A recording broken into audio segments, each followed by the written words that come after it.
La mère et la fille ont été tuées dans exactement les mêmes conditions en étant égorgées. Madame Marinescu a été ficelée. Cette ficelle courait ensuite à travers la maison jusqu'à la chambre de Christine, en créant comme un lien entre la mère et la fille à travers la maison. Des détails particulièrement sanglants, une demande de renvoi devant la cour d'assises de l'Isère. Voici ce qu'il faut retenir des derniers rebondissements d'un des cold cases les plus célèbres des années 90, l'affaire Marinescu.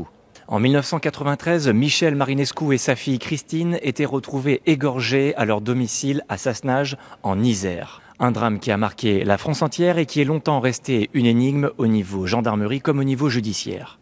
Il aura fallu attendre 2021, 28 ans après les faits, pour que le mari, Marianne Marinescu, soit mis en examen, lui qui nie toujours les faits. C'est l'exploitation d'empreintes ADN qui a permis de faire un bond en avant au niveau de cette affaire, en retrouvant notamment du sperme sur les vêtements de la jeune fille, Christine. Et le procureur de la République a donné de nouveaux détails ce mardi, 30 ans après les faits. La mère et la fille ont été tuées dans exactement les mêmes conditions en étant égorgées.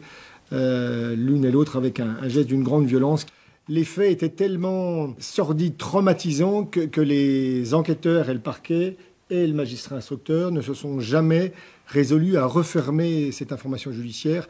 Marianne Marinescu, qui avait été incarcérée entre 2021 et 2024, est aujourd'hui âgée de 76 ans. Et une question demeure. Sera-t-il un jour jugé devant la cour d'assises de l'Isère ? Ce mardi, un pas en avant a été fait dans ce sens, le procureur demandant au juge d'instruction de renvoyer Marianne Marinescu devant la cour d'assises. On a eu pendant longtemps un Marianne Marinescu qui a joué aux illusionnistes avec la justice. La perspective d'un procès pourrait venir sceller l'un des cold cases les plus énigmatiques de ces dernières décennies.